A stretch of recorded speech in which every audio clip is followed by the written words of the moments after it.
Part two to this, I'm going to be able to share. Whiteness and Anti-Blackness, White Psychopathology, Collective Psychosis, and Trauma in America, which recently ranked #1 in Amazon's new book collectives releases, and I'm pretty sure you can get it right there at the conference. Please do so. He's the author and executive producer of the docu-series Diagnosing Whiteness and Anti-Blackness, White Psychopathology, Collective Psychosis, and Trauma in America. Get on his email list.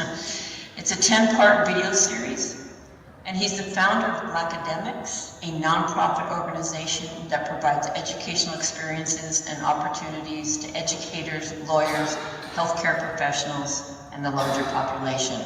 So Dante is a historian, scholar, public speaker, thought leader, facilitator, and coach, and he has worked and consulted for more than 15 years as a human resource management professional. He's won multiple awards. In 2024, he was awarded the Higher Education Diversity, Equity, and Inclusion Leadership Award by the National Association of Diversity Officers in Higher Education. And I have had the great privilege and honor of co-leading with Dante over the last several years, and can say with all sincerity that I have never experienced anyone hold a container for a group like Dante does.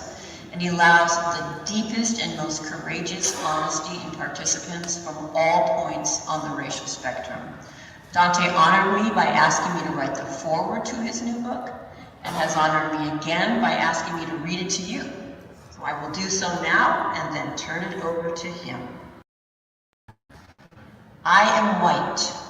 As I read Diagnosing Whiteness and Anti-Blackness by Dante King, I come across terms such as white sociopath, malignant diabolical psychopathy, and white malignant narcissism. One may reasonably ask, how does that make you feel as a white person? And I can answer with sincerity that I feel recognition and relief. I even feel excited and empowered. Why? Recognition because Dante describes a racial orientation inculcated within me at an early age and continually reinforced throughout my life. Relieved because these words break white racial taboos and directly name white sociopathy. Excited because to receive a diagnosis is the first step toward a cure. I feel empowered because I can move past unproductive and self-serving feelings such as guilt and shame. I did not choose to be conditioned into this disorder. I would never have accepted had I been given that choice. Dante's analysis is not about me, but Dante's analysis is about me, but it isn't personal.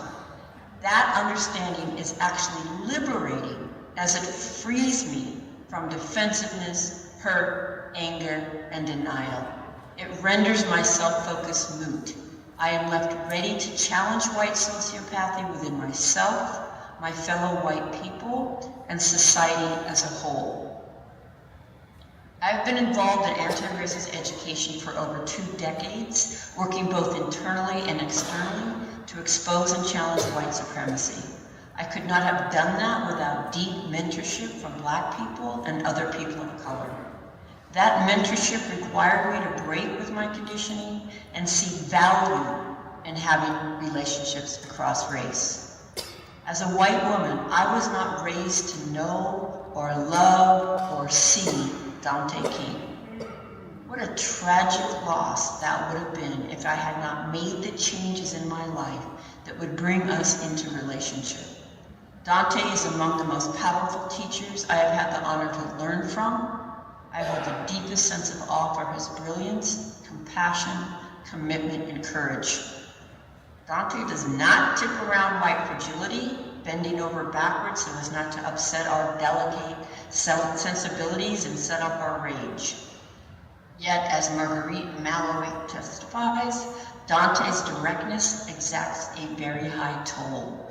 To be Black in the US is to carry a heavy allostatic load due to the chronic stress of white sociopathy. To be Black in the US and continually speak truth to power is to amplify that load, as well as to amplify the risk of violence. I implore my fellow white people to open your hearts, allow Dante's message in, and feel the urgency. As our country moves ever closer to renewed legal and social entrenchment of white supremacy, our humanity is at stake. We too have an investment in ending this devastating form of mental illness, which so profoundly limits our capacity for full and moral lives. To any of my Black brothers and sisters, I hope to remind you that regardless of the lies we keep repeating, you are not and have never been the problem. I thank you for your attention. I turn it over to my beloved brother, Dante. It comes with a lot of criticism, antagonism, and vitriol. So thank you so much. I'm honored to be connected to you in a relationship and to be here. So it's been impressive upon me that we have 60 minutes, so I'm going to just jump right in. I want to make sure that people understand some of my folks, that will become clear as I move on or into my talk. But I am raising this morning, and really throughout my work holistically, the experiences of people who have been characterized as and or labeled as Black. And so that includes not only African people, African American people, the people who are Afro-Latino, who are Afro-Indigenous, such as my great-grandmother, and really speaking to people's experiences who have been racialized into the construct of being identified as Black, phenotypically, because they have melanin in their skin. Does that make sense? And so, even within the Latino or Latina or Latina construct, it's important to racialize within that construct because the experiences of Afro-Latinos is much different than the experiences of phenotypically white presenting Latinos. Does that make sense? Okay, do I have Afro-Latinos in the house? Okay, so we're going to get this started, and so I'm going to share with you, I'm going to use to start a conceptual framework by Dr. Frances Cress Welsing. I'm going to allow her to explain it to you, even though she's been dead for a number of years. I'm going to feature an interview of this very brilliant Black woman giving an interview about her conceptual framework. She was actually fired from Howard University in the mid-1970s for this framework, and then we're going to work from it. So turn to the person next to you and say, he's going to share the framework. He's going to share the framework. And then we're going to work from it. And we're going to work from it. Turn to your other neighbor and say, and we're going to learn from it. And we're going to learn from it. Okay. System, white supremacy being the compensation for white genetic recessivity. So I'm going to give some examples that really highlight this, and I'm going to start with the institution of religion. But let me go back because, let me just see. Here we go. Would we consider, for example, the intersection of the influence that white supremacy has in all of these areas of our lives? I'm going to deal with initially the intersections of religion, of war, of politics, legality, and also education and religion. Like this is all wrapped up in there. So, let me just go. Okay. How many of you are familiar with the American Toleration Act of 1649? Okay. Who would like to tell the audience what it said? Who raised their hand? Please stand up. Or someone, whoever stood up, or raised their hands, please stand up. No one. The reason I'm doing this on purpose too, because I have white people that are like, oh yeah, I'm familiar with this, but then when you ask them to recite it, they can never tell you. So if you're sitting next to a white person that says, I've heard of this before, point them out. So I can point them out so I can invite them to go read it. Okay. So the American Toleration Act went like this. For as much as in a well-governed and Christian commonwealth, matters concerning religion and the honor of God ought to be in the first place to be taken into serious consideration and endeavored to be settled. Be it therefore ordained and enacted by the right honorable Caecilius Lord Baron of absolute lord and proprietary of this province, with the advice and consent of the upper and lower house of this General Assembly, that whatsoever person or persons within this province and the islands thereunto belonging shall henceforth blaspheme God, that is, curse him, or shall deny our Savior Jesus Christ to be the Son of God, or shall deny the Holy Trinity, the Father, Son, and the Holy Ghost, or the Godhead of any of the said three persons of the Trinity, or the unity of the Godhead, or shall use or utter any reproachful speeches, words, or language concerning the Holy Trinity, or any of the said three persons thereof, shall be punished with death, and confiscation or forfeiture of all his or her lands and goods to the Lord proprietary and his heirs. So if you reject Christianity, if you blaspheme God, if you say anything to go against Jesus, you will be murdered. Turn to your neighbor and say, you will be murdered. And all of your assets that you've worked for will be forfeited to the Lord Governor. Forfeited to the Lord Governor. How many of you will resist Christianity at this juncture in time? And please don't raise your hand, because most of you won't even go to a riot or a protest. So if you expect me to believe you, I don't. None of us would.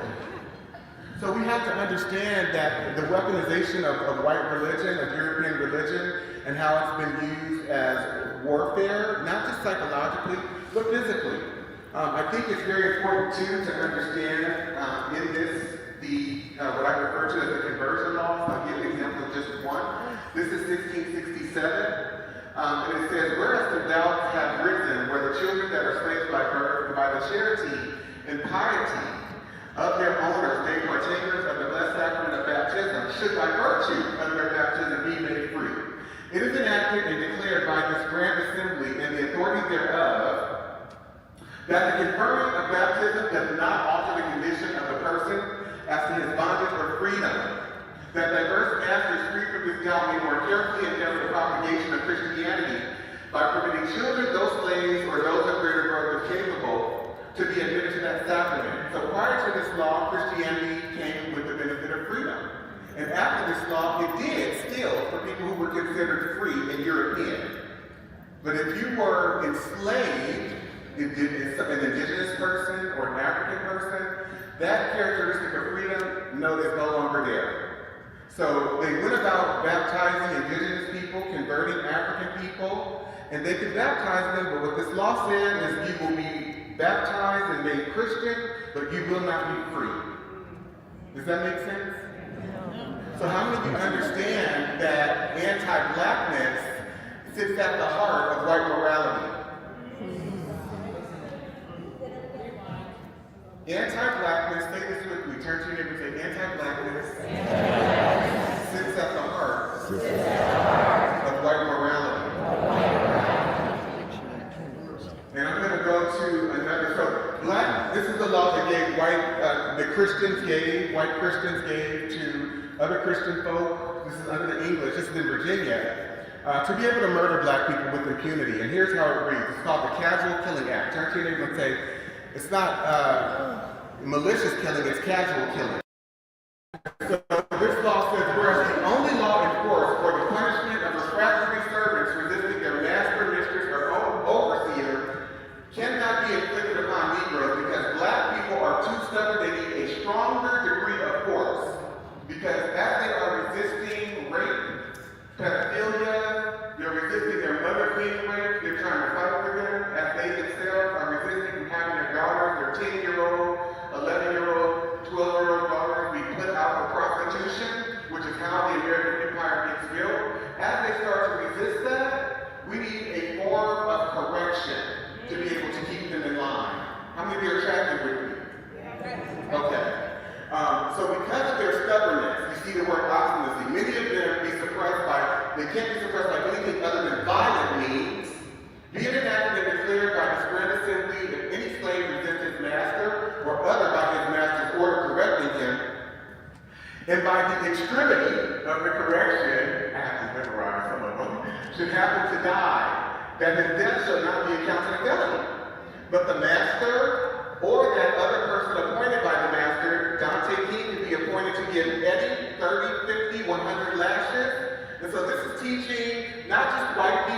to think about and how to relate to and deal with Black people is also shaping the foundations of what becomes the Black community. Because how many of you know that we weren't Black? We were Ugandan, we were Nigerian, we were Canada, we weren't Black. And so the whole Black construct is one of terror and trauma.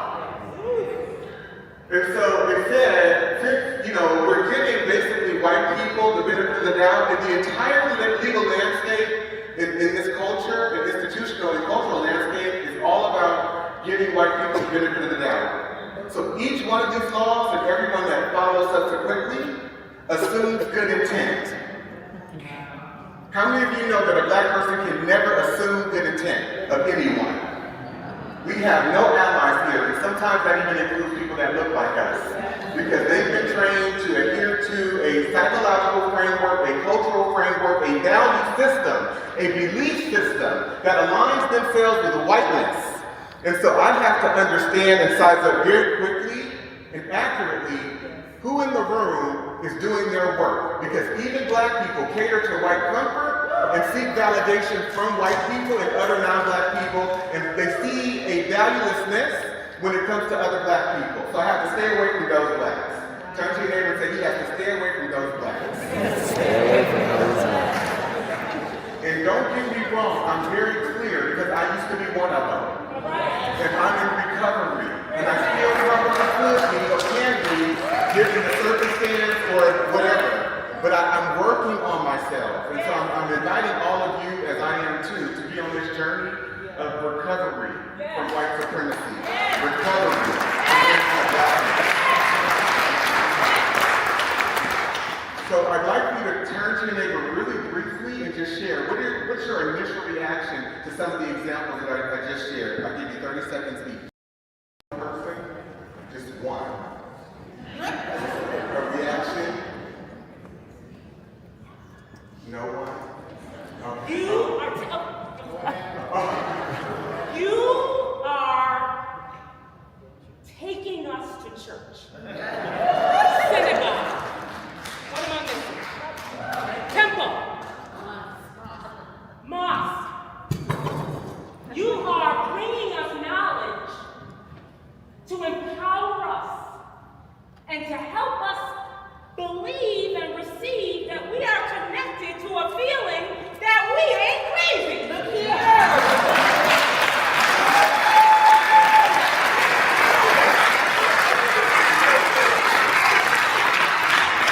So one of the words that we used was the word intense. And I asked, well, why would you use that word? And then as they shared, what was coming up for me is I need to ground myself when once again I'm shown something that I was not allowed to see. And so as I begin to see these and continually unpack these moments, it's not about getting upset and angry anymore. I'm grounding down and I'm allowing myself to go on my journey of healing because that is what I need. So thank you.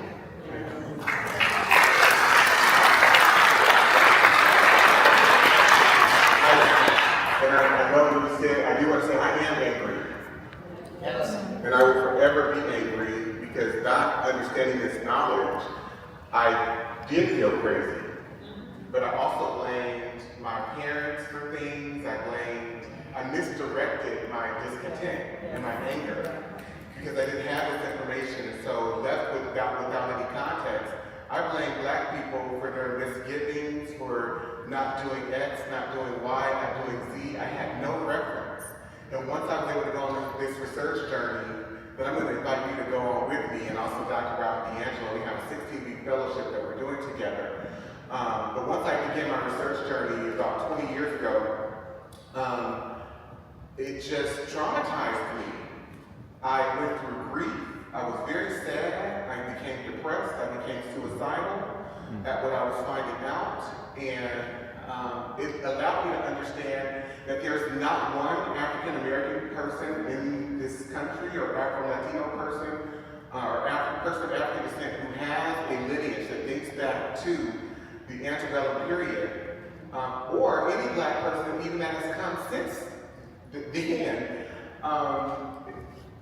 whatever result I see, whether they're economically deprived, whether they are on drugs, whether they have been abused or ravaged by the white supremacist system of criminality, it's not their fault. It's not their doing. I have to forgive every black person. And the reason I say that, if you were to join the fellowship, you will see, I'm sharing examples with you, but I have over 20,000 of these legal examples. 20,000. And when you do a chronological trek into the present, it becomes very clear the things that have been happening in this country for centuries. So, that said, I'm going to go to 1672. Turn to your neighbor and say 1672. 1672. And I'm not going to go through this all the way because it's pretty long. It says, for as much as it hath been manifested to this grand assembly that many Negroes have lately been and now are out in rebellion in sundry parts of this country, and that no means have yet been found for, I don't know what's going on, but for the apprehension and suppression of them, from whom many mischiefs of very dangerous consequence may arise to the country, if either other Negroes, Indians, or servants should happen to slide forth and join with them, for prevention of which be it enacted by the governor, council, and burgesses of this grand assembly, and by the authority thereof, that if any Negro, mulatto, Indian slave, or servant for life run away, and shall be pursued by the warrant or human cry, it shall and may be lawful for any person who shall endeavor to take them upon the resistance of such Negro, mulatto, Indian slave, or servant for life, to kill or wound him or them so resisting. So turn to your neighbor and say, violence is an institution of white America. Genocide is an institution of white America. Turn to your other neighbor and say, what happens to a people? What happens to a people? When it is programmed into them, that they can murder willfully, without cause, but based on a presumption or assumption that they are in fear.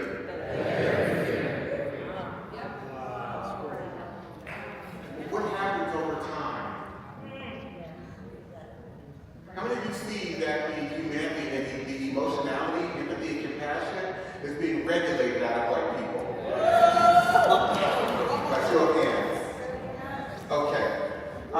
It also goes further. And if it happened that such Negro, mulatto, Indian slave, or servant for life do die of any wound in such their resistance received, the master or owner of such shall receive satisfaction from the public. You're going to be paid by the public taxes. If your Negro or Indian slave or servant for life, mulatto, happens to be killed, turn to your neighbor and say, if you're white, turn to your neighbor and say, white person, you don't lose out. It's a win-win all the way around. So how many of you see the inhumanity of white capitalism? Okay. And then I'm going to nuance this just a little bit, but I'm going to go down to the bottom. And it is further enacted by the authority aforesaid that all such Negroes and slaves shall be valued at 4,500 pounds of tobacco and casks apiece, and Indians at 3,000 pounds of tobacco and casks apiece. Who is it worth more to kill? Turn to your neighbor and say, who is it worth more to kill? Ask them. Black people. And we're going to add into this, and it is further enacted that the neighboring Indians do and hereby are required and enjoined to seize and apprehend all runaways whatsoever that shall happen to come amongst them, and to bring them before some justice of the peace, who upon receipt of such servant, slave, or slaves from the Indians shall take unto the said Indians for a recompense 20 arms length of roanoke or the value thereof in goods as the Indians shall like up. So we're going to commission pretty much white presenting indigenous people, Indian people, and that becomes clear too because they begin to write this into the law. who they're talking about. So phenotypically, if you were a person of Indian descent or indigenous descent, and you look like you have African blood in you, they would call you mestizo, or they would identify you as black during this particular period. And so, phenotypically white-presenting indigenous people, we're commissioning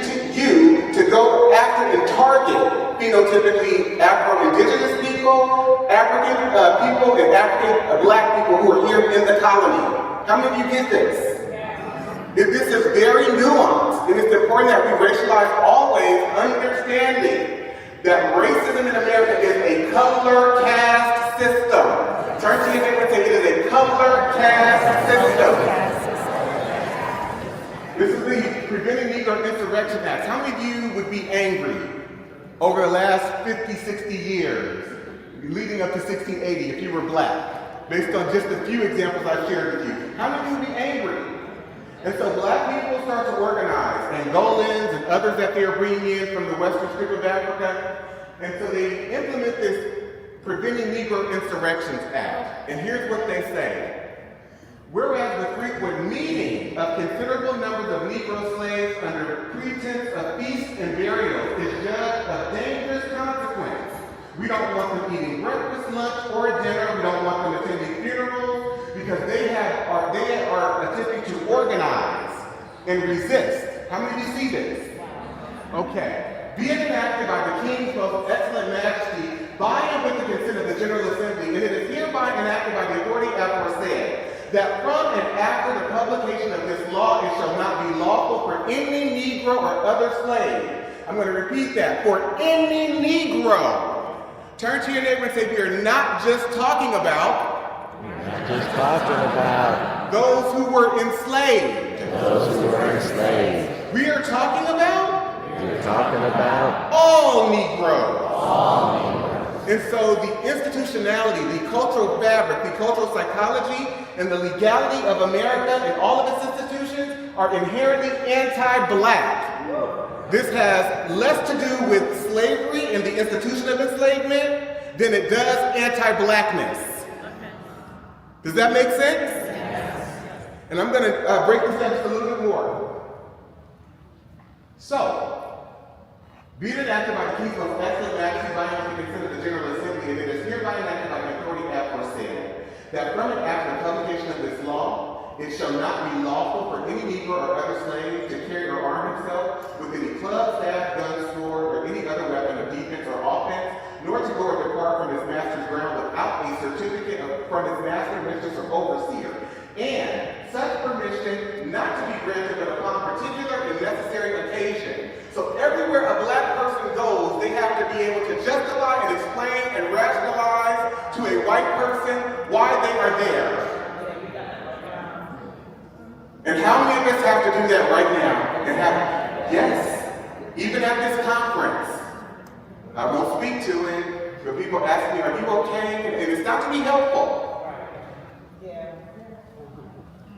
And every Negro or slave for offending, not having a certificate, as After said, shall be sent to the next constable, who is hereby enjoined and required to give the said Negro 20 lashes on his bare back, will lay on, and so send home to his said master, mistress, or overseer.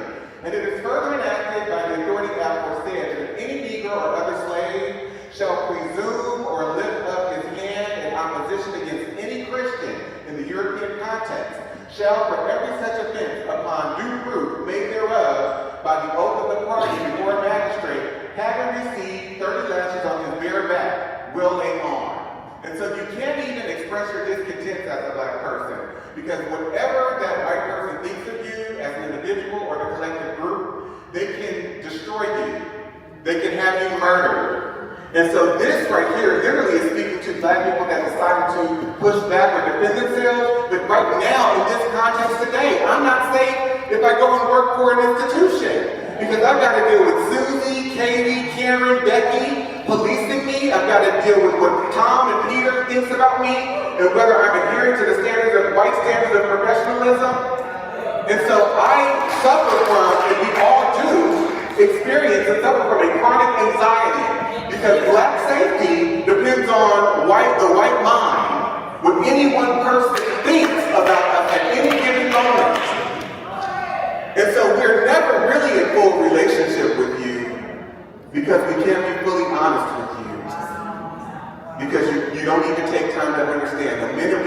our discontent.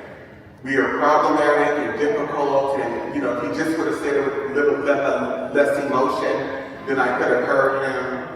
I felt frightened. He didn't say that, but it felt like, I just felt like.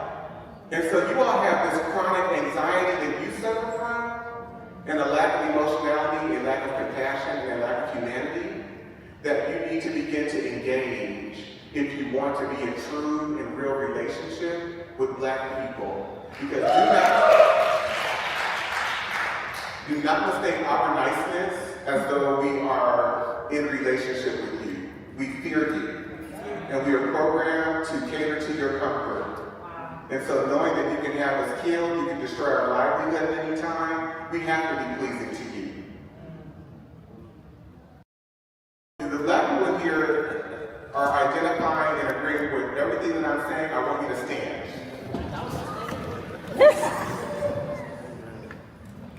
So you can see I'm not just speaking for myself.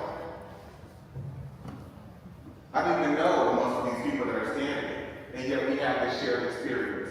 Thank y'all so much. I want you to know I love you and I see you, especially the Black women in this room, because you never have gotten the recognition and the appreciation that you deserve, and I honor you.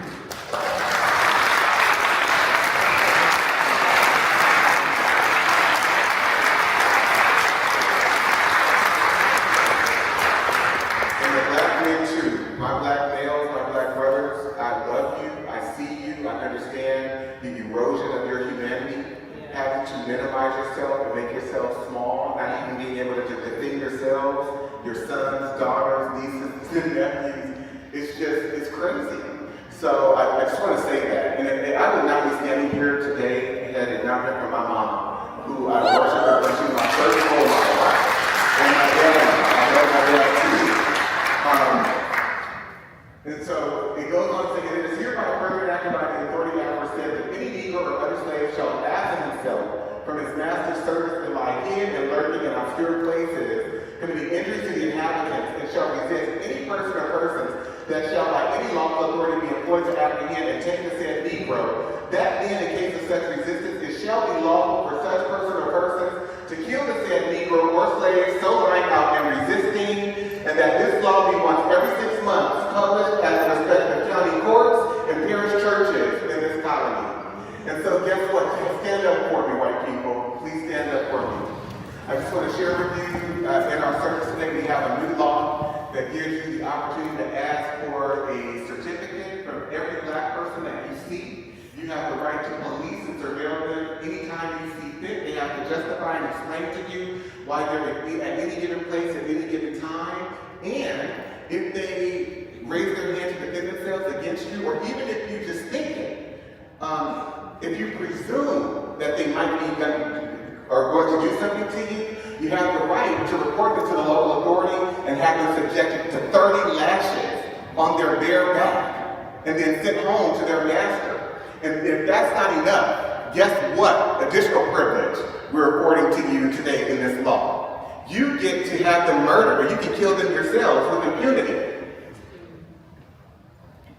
What great privilege. And so now, after this announcement, we're going to have communion, we're going to have some grape juice, and then we're going to pray, because God has given us this authority. How does that privilege feel?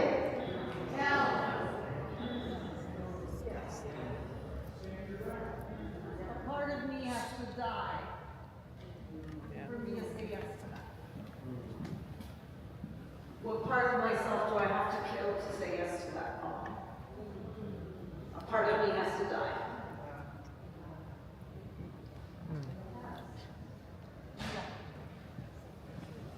Or you can have a seat.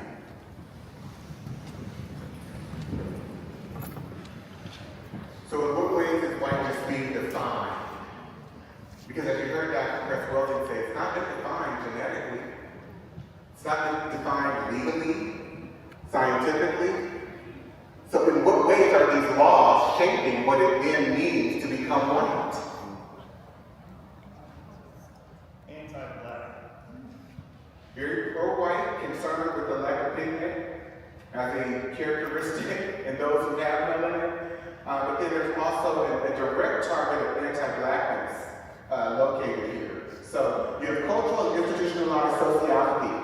which equals psychopathy. How many of you would agree with that? Show of hands. Okay. I only have a few minutes left. Here's the Black Academics Boot Camp. If any of you are interested, I'll be in person for an entire day at Preservation Park in Oakland, California, and we'll be together all day, just there going through an intense summit of this material and critically examining it. For those of you who want to sign up from the conference, we will give you $100 off. Just email my assistant, jj@danteking.com. Our email is jj@danteking.com. If you would like to join the fellowship I spoke about that Dr. Robert D'Angelo and I are doing, that starts September, and it's every other Wednesday on Zoom from 10 a.m. Pacific time to 2:30 p.m. Pacific time. And we go for 8 months, 16 weeks, every other week. If you register from the conference, again, I will offer you $1,500 off. Just email my assistant, jj@danteking.com. So going back to this and looking at the color aspect, so how many of you see the preoccupation with color? Turn to them and say Negro, Negro, Negro. As white people begin, or Europeans begin to convert, indigenous and African people into Christianity, they have to transition from using the term Christian, because now multiple people are identified by that label outside of the European construct. To several people, or at least a few, that are here. First of all, let me say this. I would not be here if it were not for this gentleman right here, by the name of Marcelo Walker. Please.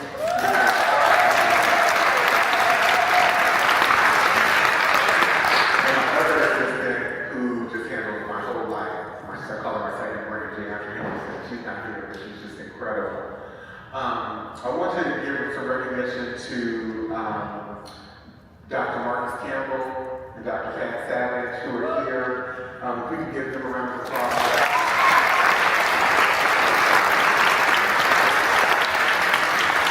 I've been doing some incredible work with them, some deep work.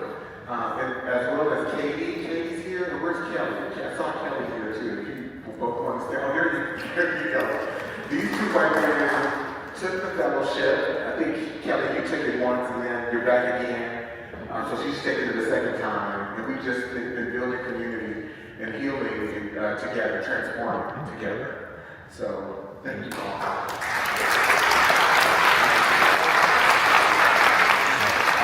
This is the South Carolina 1740 Negro Act, and this act says, Section 1 declares all Negroes of Indians to be slaves. Section 2, under this provision, it has been uniformly held that color is prima facie evidence that the party bearing the color of a Negro, mulatto, or mestizo is a slave.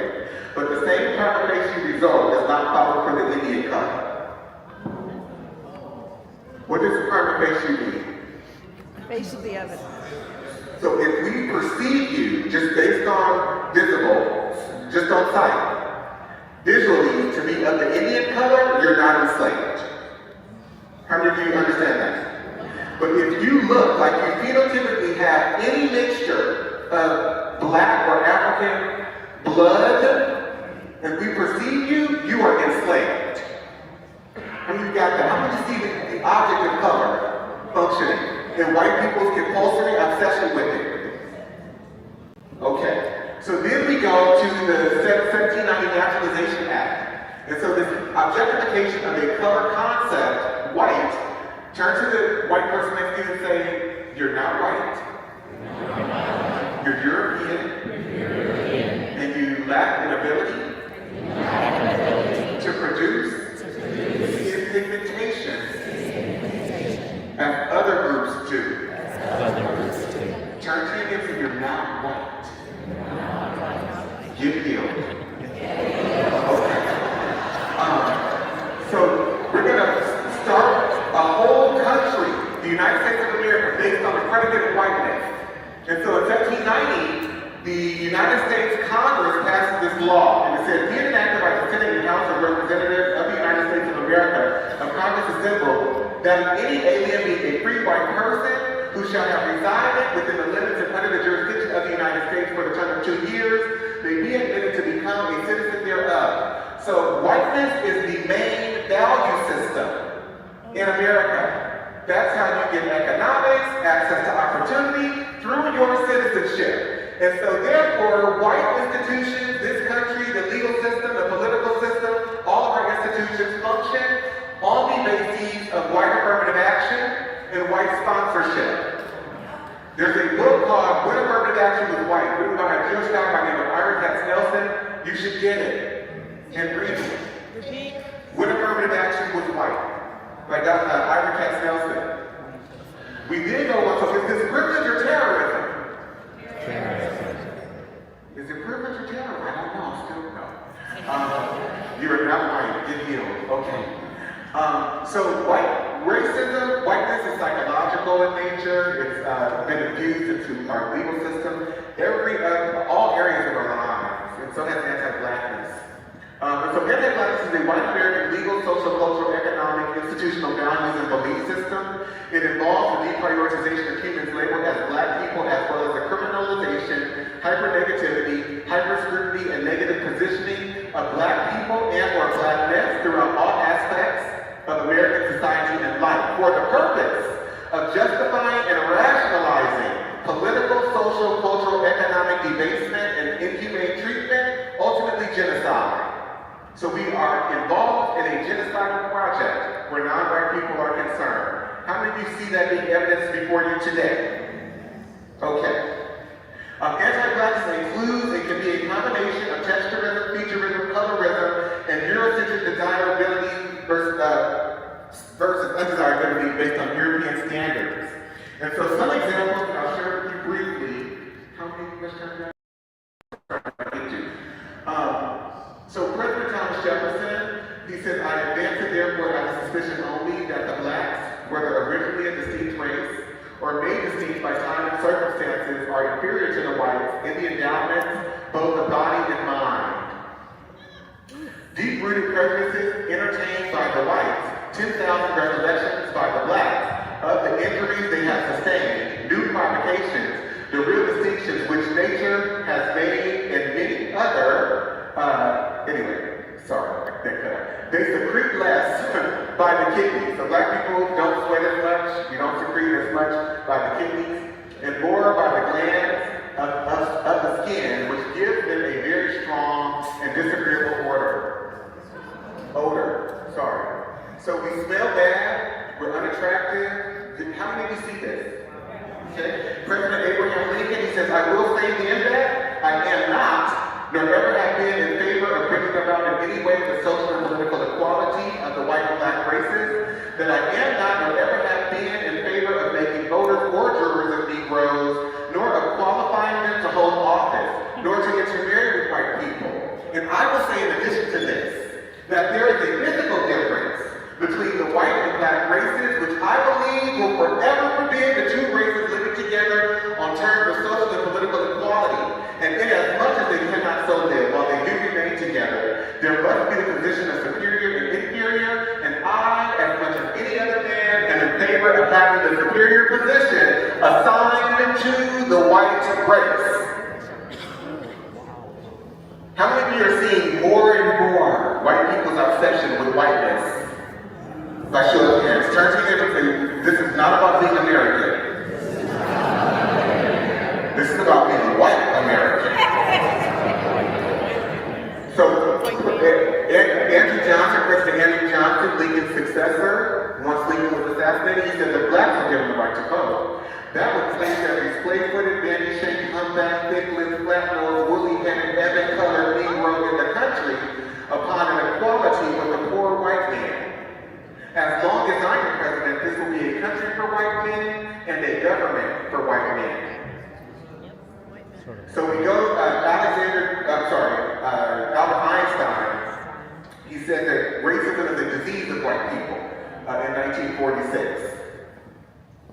White malignant narcissism, extreme arrogance and self-centeredness, disregards feelings and needs of others, manipulates, uses, and exploits others for personal gain or pleasure, possesses an extreme need for power, exacts revenge against others upon critique, fantasizes about ways to gain more power or dominance over others, lacks conscience, regret,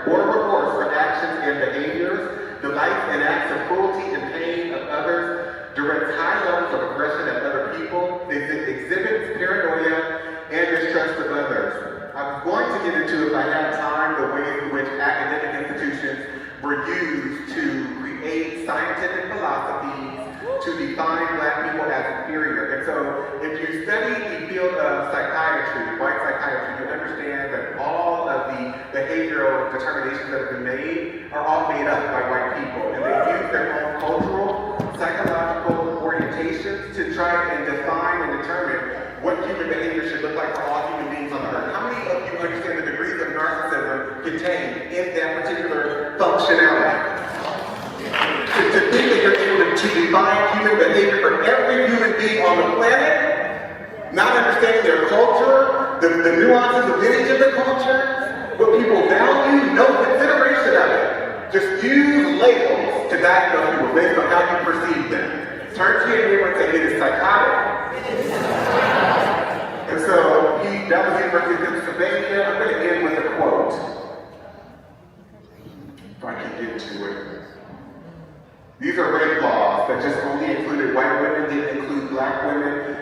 White men were not criminalized in most states for rape. Every prototype that they mentioned for rape in these laws has to do with a Black male.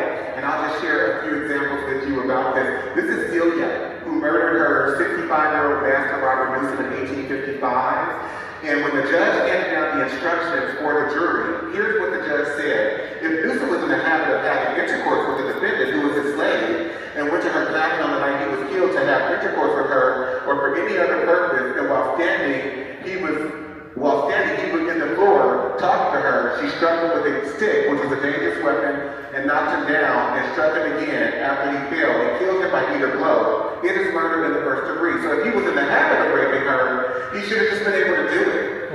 And it's murder in the first degree. How many of you understand the white psychology, the logic behind this? The standard of reasonableness. Thank you, Alan. So I'm gonna move on. The crime of rape does not exist in this state between African slaves. Our laws recognize no marital status as between slaves. Their sexual intercourse is left to be regulated by their owners. The regulations of law as to the white race on the subject of sexual intercourse do not and cannot, for obvious reasons, apply to slaves. Their intercourse is promiscuous, and the violation of a female slave by a male slave would be a mere assault and battery. So this is in and out of slavery. So when we go to Dorothy v. State, they said in the Georgia Supreme Court that Black men, if there's any evidence that says that this Black man did not intend to commit a rape, their Blackness will trump the evidence. How many of you understand that? This is 1899, so we're no longer talking about slavery. The Florida Supreme Court, Black women are immoral, so therefore they can't prove chastity. So they can't be raped. This is 1918. Alabama, 1953, Black men are just rapists. And it doesn't matter if there's any evidence to refute that idea. The evidence doesn't matter because their Blackness is what makes them rapists. And so therefore, how many understand the culture of white predation?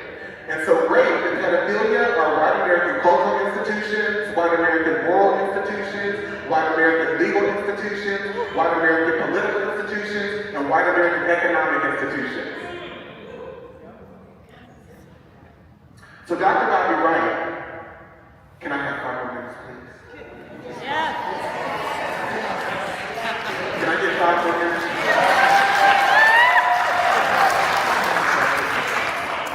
Look short. Okay, short. He's Jay the Stair. So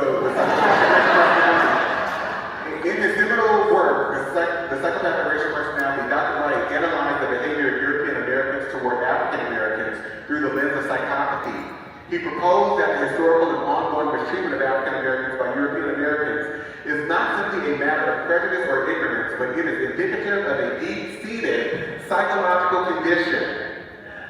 Key characteristics. Wright argued that the defining traits of the psychopathic racial personality include an absence of empathy, a disregard for the humanity of others, deceitfulness, and a persistent pattern of exploiting and oppressing African Americans. He believed that these traits are manifested in institutionalized racism, systemic violence, and cultural domination. So Dr. Bobby Wright writes in this pamphlet, in their relationship with the Black race, whites are psychopaths, and their behavior represents an underlying biologically transmitted proclivity with roots deep in their evolutionary history. The psychopath is an individual who is constantly in conflict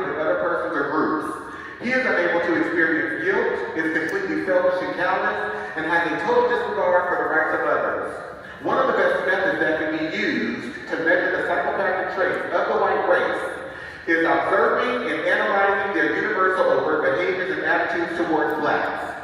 Psychopaths simply ignore the concept of right and wrong. By ignoring this trait in the white race, the lack of ethical and moral development, blacks have made and are still making a tragic mistake in basing the worldwide black liberation movement on moral suasion. It is pathological for blacks to keep attempting to use moral suasion on a people who have no morality, where race is the variable. I want to end with this though. Black and brown people, you have ingested this just as much as white people have. Because you strive in your quest for progress to be just like white people. And so this extends to you. You've been trained to be psychotic. You've been trained to be delusional. Because how many of you are hearing this history for the first time? So many of these examples, by show of hands.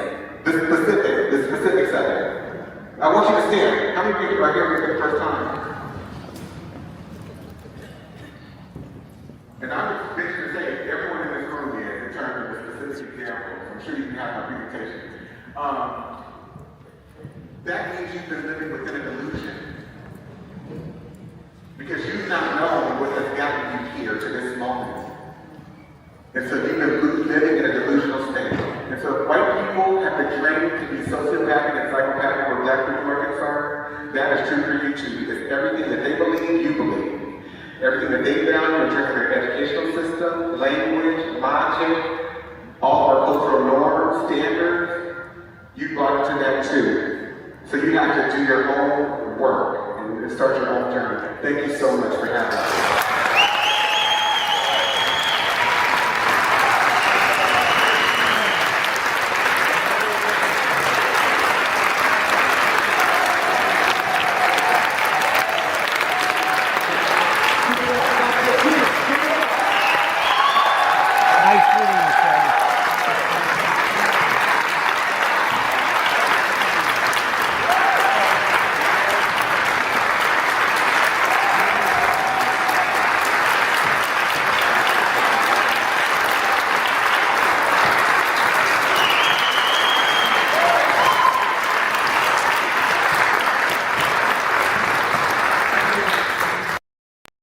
Dr. Amos Wilson told us, we have a school system that is based upon the psychology of white children and white people. If we are trying to educate our children in that system, they are bound to fail. The very structure of the educational system itself is based upon a white model, and therefore it has a built-in failure mechanism for black children, one way or the other. Dr. Bobby Wright told us, in their relationship with the black race, whites are psychopaths, and their behavior represents an underlying biologically transmitted proclivity with roots deep in their evolutionary history. The psychopath is an individual who is constantly in conflict with other persons or groups. He is unable to experience guilt, is completely selfish and callous, and has a total disregard for the rights of others. One of the best methods that can be used to measure the psychopathic traits of the white race is observing and analyzing their universal overt behaviors and attitudes towards black people. Psychopaths simply ignore the concept of right and wrong.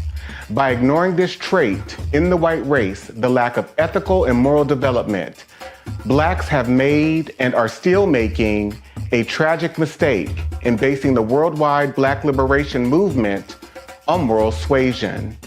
It is pathological for black people to keep attempting to use moral suasion on a people who have no morality, where race is the variable.